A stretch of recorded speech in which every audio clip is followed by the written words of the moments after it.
Muhammadan abduhu wa rasuluhu alladzi la nabiyya ba'dah.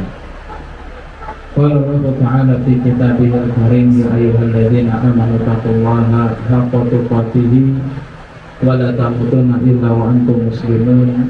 Ya ayyuhan nasu taqu rabbakum alladzi khalaqakum min nafsin wahidah wa khalaqa minha zawjaha wa batha minhuma rijalan katsiran wa nisaa'a wattaqullaha alladzi tasaaluna bihi wal arham innallaha kana 'alaikum raqiba. Salawat dan salam tidak lupa senantiasa kita curahkan kepada Nabi kita yang akan merupakan surga Allah Subhanahu wa taala, yaitu adalah Nabi Muhammad sallallahu alaihi wasallam beserta keluarganya, sahabatnya, tabi'in dan tabi'in, dan kepada para pengikutnya yang senantiasa istiqomah berpegang teguh di atas sunnahnya Nabi Muhammad Sallallahu Alaihi Wasallam di akhir zaman.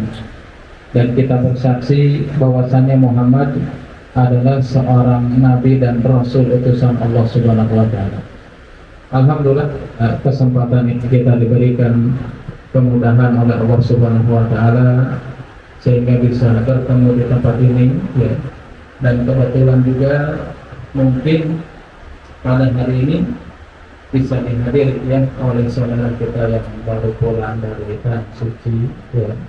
Mudah-mudahan menjadi haji dan hajrah mabrurah yang diterima oleh Allah Subhanahu wa taala, yang menjadikan sebab Allah Subhanahu wa taala menggugurkan dosa-dosa khususnya bagi orang yang baru pulang dari tanah suci, umumnya bagi kita semua. Kalau misalkan keberkahan itu kalau didapatkan oleh seseorang sangat luar biasa, ya. Apalagi memang yang disebut dengan keberkahan itu ya apa Pak yang disebut keberkahan? Ada yang pernah tahu keberkahan apa? Di sini mah beda gitu, keberkahan itu apa? Berkah itu beda dengan berkat, ya. Kalau berkat mah bisa dibawa pulang, ya. Kalau berkah mah bisa juga dibawa pulang tapi tidak berbentuk. Jadi berkah itu yang kalau kita pernah belajar bahasa Arab mungkin, ya, berkah itu kan artinya itu dari birkah itu sumur, ya. Sumur itu apa, ya? Sumur sebagaimana kita ketahui, sumur itu kan kalau ada isinya itu si air itu akan senantiasa bertambah meskipun diambilin terus, kan begitu. Sama dengan keberkahan, ya, yang diberikan oleh Allah Subhanahu wa taala. Jadi keberkahan itu adalah kebaikan yang tetap kemudian bertambah, itu berkah namanya. Kalau kebaikan itu tidak bertambah atau kita memiliki sesuatu yang kita anggap baik tidak bertambah, gampang hilang gitu, ya. Gampang, ya pokoknya gampang hilang pada diri kita, itu berarti sesuatu yang bukan berkah, ya. Makanya hampir semua orang itu mengharapkan keberkahan. Kenapa? Karena kalau kita mendapatkan keberkahan dari Allah Subhanahu wa taala, dengan cara apapun pasti Allah akan memberikan meskipun orang lain nggak mendapatkannya. Contoh, ya. Dalam sebuah hadis yang datang dari Abu Hurairah, sangat panjang, ya, tapi saya terjemahkan saja. Jadi dalam hadis tersebut itu dikisahkan ada seseorang yang sedang berjalan di tanah yang lapang, ya di padang pasir, ya, tepatnya di timur tengah di tanah yang lapang. Tiba-tiba si orang yang jalan ini mendengar seruan dari langit, memerintahkan kepada awan tersebut harus turun di salah satu tanah yang dimiliki oleh seseorang. Jadi dipanggil dari langit, harus percaya, ya, karena ini Nabi sabda, kan kita harus beriman, ya, meskipun secara logika mananya gitu ada seruan dari langit, ya, kita sebagai orang yang beriman harus percaya dan membenarkannya. Nah, dalam hadis tersebut seorang ini berjalan di tanah yang lapang, tiba-tiba ada seruan dari langit menyebutkan nama seseorang, ya, namanya Fulan. Di situ dijelasannya adalah seseorang itu namanya Fulan. Disebutkan namanya tersebut, kemudian apa? Diperintahkan awan itu harus menurunkan hujan di tanah yang tadi namanya disebutkan oleh seruan dari langit. Karena orang ini penasaran nih, diikuti nih si awan ini kemana gitu, ya. Ternyata pas sudah diikutin, ternyata awan ini berhenti di salah satu ladang, ya, di salah satu kebun lah. Pas si awan ini menurunkan air hujan, ternyata di dalam itu ada orang, ya, lagi ngatur air, ngatur cair gitu ya, ngatur air gitu. Karena penasaran yang tadi jalan sendirian ini nanya, ya, kalau bahasa kita, Pak, sebetulnya Bapak ini siapa? Nah, orang yang sedang ngatur air ini menyebutkan nama saya Fulan. Kemudian kata orang yang penasaran tadi nanya lagi, oh, nama Bapak Fulan ya? Orang yang ngatur air itu nanya lagi, kenapa kamu menanyakan nama saya? Kata orang yang penasaran tadi mengatakan, oh betul Pak, ternyata tadi yang diseru itu, seruan dari langit untuk menurunkan hujan itu di kebun ternyata telinga Bapak gitu. Kemudian apa? Si orang yang penasaran ini nanya, kok bisa Pak ya? Sebetulnya apa sih yang Bapak lakukan? Kok bisa awan itu dikirim khusus, kemudian menurunkan air hujan, orang lain tidak mendapatkan, tapi Bapak bisa? Ternyata kata orang yang ngatur air tersebut mengatakan apa? Saya tidak melakukan apa-apa, kecuali, ada kecualinya, kecuali ketika aku panen itu, sepertiganya aku sedekahkan, sepertiganya aku berikan kepada keluarga, dan sisanya aku gunakan sebagai tambahan modal untuk bertani selanjutnya. Nah, dari kisah ini kita ingin menceritakan apa? Tentang keberkahan. Ternyata ya, keberkahan itu, kalau Allah sudah memberikan keberkahan kepada seseorang, itu Allah memiliki caranya sendiri. Meskipun harus mengirimkan awan, bisa bagi Allah. Kenapa? Ketika orang tersebut diberikan keberkahan oleh Allah Subhanahu, meskipun awan itu dikirimkan khusus untuk orang tersebut, Allah bisa lakukan. Kenapa? Karena ketika Allah memberikan keberkahan kepada seseorang, dikala orang lain tidak mendapatkan, kita mendapatkan. Inilah mulai keberkahan. Meskipun secara logika karena logika berkah itu tidak bisa dibayangkan dengan logika, juga tidak bisa dihitung dengan matematika, nggak bisa. Ya, berkah itu nggak bisa dihitung. Contoh misalkan ya, uang 100.000 untuk istri, misalkan untuk nafkah sehari-hari, mungkin hampir mayoritas ibu-ibu yang namanya 100.000 mungkin ya nggak cukup, kayaknya cukup nggak Bu 100.000 kali?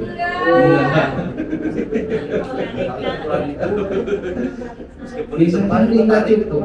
Ya secara logika kan 100.000 nggak cukup, tapi kenapa ketika ada orang dikasih 100.000 itu cukup sehari, cukup buat jajan anak, beli minyak goreng, beli makan, beli jajan dan yang lain. Kenapa kok bisa secara logika itu kayaknya nggak cukup? Karena Allah memberikan keberkahan. Artinya berkah itu tidak pernah bisa dihitung dengan matematika atau dipikir secara logika, enggak ya. Nah, itu diantara kenapa kita hadir di tempat ini, supaya kita sama-sama mendapatkan keberkahan. Kita nggak tahu keberkahan apa yang akan diberikan kepada diri kita masing-masing. Bisa jadi pas pulang dari sini yang jualan bisa jadi tambahan orderan, kan kita nggak tahu. Atau misalkan ini ya, karena keberkahan bisa jadi, ini bukan menolak, bisa jadi tadinya kita sore ini misalkan lagi hujan kayak gini naik motor, bisa jadi jatuh di soledad tabrakan, tapi ketika kita mendapatkan keberkahan, Allah memberikan keselamatan kepada kita. Nah, ini kita hadir di tempat ini supaya kita sama-sama mendapatkan keberkahan dari Allah Subhanahu wa Ta'ala. Ya, jelas ya, cukup pas sampai sini. Tapi pada saat ini kita tidak akan menjelaskan tentang keberkahan ya. Kita ingin menjelaskan tadi sama Bu Haji Haidah itu disinggung sedikit ya. Bekal akhirat, harus memiliki bekal, betul Pak ya.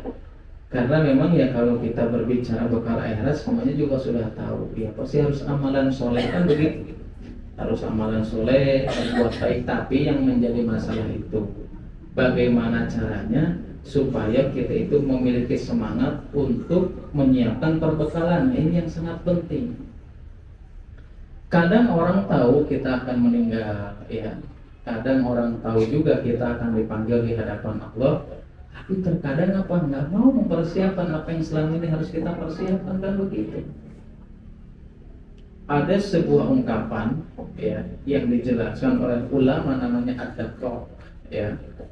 Beliau mengatakan manusia itu akan dimuliakan dengan 3 hal dan dihinakan dengan 3 hal. Bagaimana cara Allah memuliakan dengan 3 hal? Ternyata Allah itu akan memuliakan dengan 3 hal dan dihinakan dengan 3 hal. Kapan? itu ketika kita ingat dengan kematian. Karena orang-orang yang cerdas kan seperti itu. Ya, orang yang cerdas itu bukan hanya nilainya cum laude, enggak ya. Orang yang cerdas itu ya, kan cerdas di sini versi syariat ya. Cerdas versi Allah dan Rasulnya.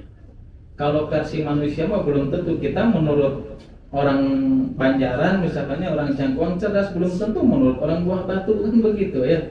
Menurut orang Batu biasa aja, nggak cerdas gitu ya. Tapi ini cerdas menurut Rasulullah. Ala syariat, menurut syariat itu seperti apa? Ada dalam sebuah hadis yang datang dari Ibnu Umar radhiyallahu taala yang diriwayatkan Muslim dan yang lainnya. Beliau mengatakan kunna ma'a Rasulillah sallallahu alaihi wasallam, bahwasanya aku ini pernah bersama Nabi sallallahu alaihi wasallam fi safarin, dalam salah satu perjalanan. Kemudian apa? Faja'a rajulun minal ansor. Kemudian datang seseorang dari kalangan Ansor, ya, para sahabat yang tinggal di Madinah simpelnya gitu ya. Ada nih datang orang dari Ansor datang. Ketika sudah datang, fasallama ala Rasulillah sallallahu alaihi wasallam. Orang Ansor ini langsung mengucapkan atau menyampaikan salam kepada Nabi sallallahu alaihi wasallam. Setelah salam, kemudian bertanya, ya Rasulullah, man afdalul mu'min? Ya Rasulullah, siapa sih orang mukmin yang paling utama itu siapa? Kemudian kata Nabi SAW mengatakan apa? Ahsanuhum khuluqan. Orang mukmin yang paling utama itu adalah seorang mukmin yang memiliki akhlak yang baik. Ditanya lagi, wa ayyul mu'min aqyas. Nah, baru di sini ditanya, ya Rasulullah, siapa sih manusia yang paling cerdas ini? Masya Allah ya. Kemudian kata Nabi SAW, mukmin atau seorang mukmin yang paling cerdas itu yaitu adalah aksaruhum lil mauti dzikra. Orang yang cerdas itu adalah orang yang sering mengingat kalau dia akan dipanggil nyawanya oleh Allah Subhanahu wa taala, alias ingat dengan mati, baru itu orang cerdas. Kenapa? Karena kata Nabi sallallahu alaihi wasallam, aksaruhum lil mauti dzikra ulaika ista'dadan lima ba'dahu. Karena orang yang cerdas itu ketika tahu dia akan meninggal, ketika tahu dia akan mati, maka dia mempersiapkan perbekalan apa yang akan dia bawa ketika nyawa itu sudah diambil oleh Allah Subhanahu wa taala. Makanya apa? Ibnu Daqqaq tadi mengatakan orang yang sering ingat mati itu bukan hanya sekedar cerdas, tapi Allah akan muliakan dengan 3 hal. Yang 3 hal ini sebagai cara agar kita bersemangat untuk apa? Untuk menyiapkan perbekalan kita. Karena yang pertama, kata Daqqaq ini, orang yang ingat mati itu yang pertama akan dimuliakan dengan hal yang pertama itu apa? Akan bersegera bertobat. Ya kan ada, nggak apa-apa lah, santai, masih muda gitu. Padahal kita nggak tahu kapan kita akan diambil Allah Subhanahu wa taala. Kalau dia ingat dengan mati, maka hal yang pertama kali dia dimulakan itu apa? Dimuliakan akan senantiasa bersegera untuk bertobat, tidak menunda-nunda. Yang kedua, orang yang ingat dengan mati itu, mereka akan dimuliakan apa? Bersemangat untuk beribadah sebagai apa? Sebagai bekal ketika nanti kita bertemu di hadapan Allah Subhanahu wa taala. Dan yang ketiga, dia dimuliakan dengan apa? Orang yang ingat dengan mati itu, yang ketiga, dia akan dimuliakan dengan rasa qanaah. Qanaah itu dia senantiasa bersyukur, ya. Kalau kata wong Jawa, nerima apapun yang sudah ditakdirkan oleh Allah Subhanahu wa taala. Menurut kita baik, menurut kita buruk, pokoknya nerima aja. Kenapa enggak masalah apapun yang ditakdirkan, toh kita juga semua akan kembali kepada Allah Subhanahu wa taala. Nah, ini 3 hal ini yang menjadi modal utama supaya apa? Supaya kita memiliki semangat yang tinggi. Untuk apa? Untuk membekali diri sebelum kita dipanggil di hadapan Allah Subhanahu wa taala. Terus kalau itu misalkan 3 yang menjadi sebab kita dimuliakan, terus dengan cara apa dihinakan oleh Allah Subhanahu wa taala? Nah, orang yang dihinakan itu siapa? Orang yang tidak pernah ingat kalau dia itu akan dipanggil oleh Allah Subhanahu wa taala, pasti dihinakan. Dihinakannya apa? Sebaliknya. Orang yang tidak ingat dengan mati, dia dihinakan yang pertama, dia ngulur-ngulur tobat, santai we gitu ya. Apa-apa masih muda ya. Nanti aja kalau sudah tua baru kita rajin ibadah, itu pun kalau kita sampai, kalau enggak kan nggak tahu ya. Yang kedua dihinakan dengan apa? Kalau nggak ingat mati. Yang kedua itu dihinakan dengan cara apa? Kita tidak akan pernah bisa bersyukur. Tidak akan pernah bisa bersyukur dengan apapun yang sudah diberikan oleh Allah Subhanahu wa Ta'ala. Nah, yang ketiga, kalau dia ingat atau tidak ingat dengan mati, dihinakan. Hal yang ketiga, dia tidak memiliki semangat untuk beribadah kepada Allah Subhanahu wa Ta'ala. Berarti bisa jadi selama ini kita biasa-biasa aja dalam masalah ibadah, ya. Nggak memiliki semangat dalam melakukan amalan, nggak memiliki semangat untuk mendekatkan diri kepada Allah Subhanahu wa Ta'ala. Bisa jadi selama ini kita tidak pernah ingat bahwa kita akan dipanggil oleh Allah Subhanahu wa Ta'ala. Kita tahu banyak saksi, misalkan tetangga ya, atau yang kita lihat di media sosial, banyak orang yang lebih dulu daripada kita. Tapi kenapa tidak menjadikan kita semakin semangat? Tidak menjadikan kita semakin bersemangat untuk bertobat? Bisa jadi kita cuma tahu aja tentang kematian, tapi kita tidak menyadari. Ya, kalau menyadari mah apa? Dia ditadaburi, oh kita juga akan meninggal. Kita juga akan dipanggil oleh Allah Subhanahu wa Ta'ala. Karena apa? Nabi Shallallahu Alaihi Wasallam itu, ya, kita nggak pernah tahu kan kapan kita akan dipanggil oleh Allah Subhanahu wa Ta'ala. Tetapi memang Nabi sudah menjelaskan dalam sebuah hadis yang masyhur ya. Masyhur itu yang terkenal ya. Hadis yang datang dari Tirmidzi ya, diriwayatkan dari Tirmidzi dan yang lainnya.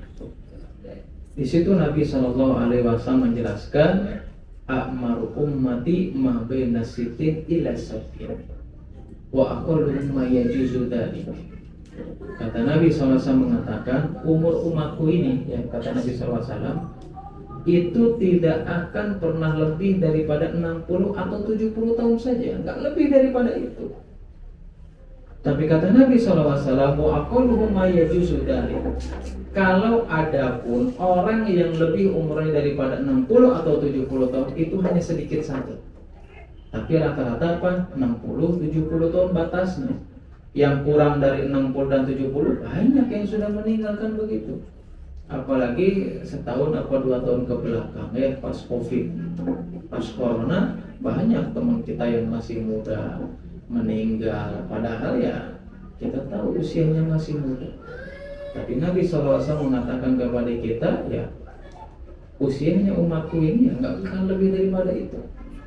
Terus kenapa ketika Nabi SAW mengingatkan kepada kita, ya usianya nggak lebih 60-70, kita akan dipanggil oleh Allah Subhanahu wa Ta'ala, kenapa tidak menjadikan kita semakin takut kepada Allah?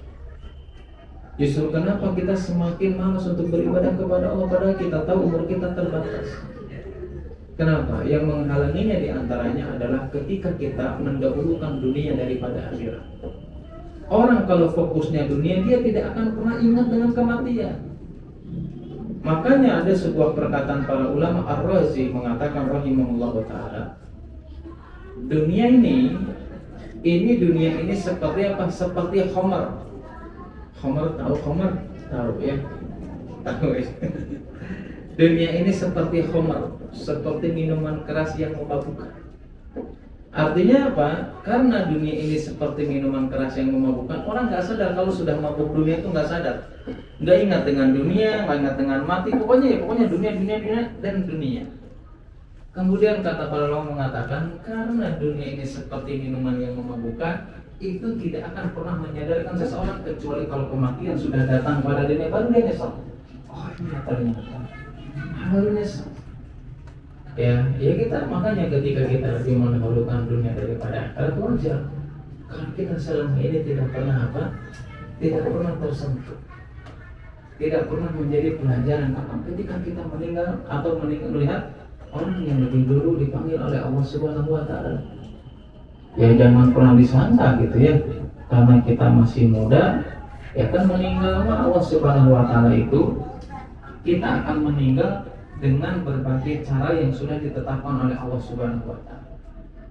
Apakah si nggak jelas suami itu menanggung dosa keluarganya, dosa istrinya. Namun penjelasannya itu tadi suami yang seperti apa yang bisa menanggung dosa anak istri, atau bila mana ini suaminya udah menjelaskan atau itu, tapi yang kayak gimana teman penjelasan?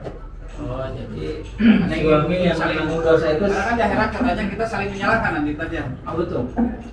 Kan jelas dan ayatnya itu apakah itu adalah seorang suami dan istri itu saling menggugat, bukan menggugat cerai, bukan menggugat harta, bukan, tetapi saling menggugat apa? Ternyata apa? Istrinya menggugat suaminya. Kenapa? Karena ketika di dunia dia tidak mengajarkan aku tentang perkara dunia, tentang perkara akhirat atau agama. Nah, artinya orang atau seorang suami yang dia bisa menanggung dosa istri, anak dan keturunannya adalah seorang suami dalam riwayat tersebut dijelaskan adalah seorang suami yang pertama, yaitu adalah yang dayus, ya. Dayus sudah hafal, ya, yang tidak memiliki kecemburuan. Ya, jadi kalau ada suami rasa cemburunya tinggi harus bersyukur.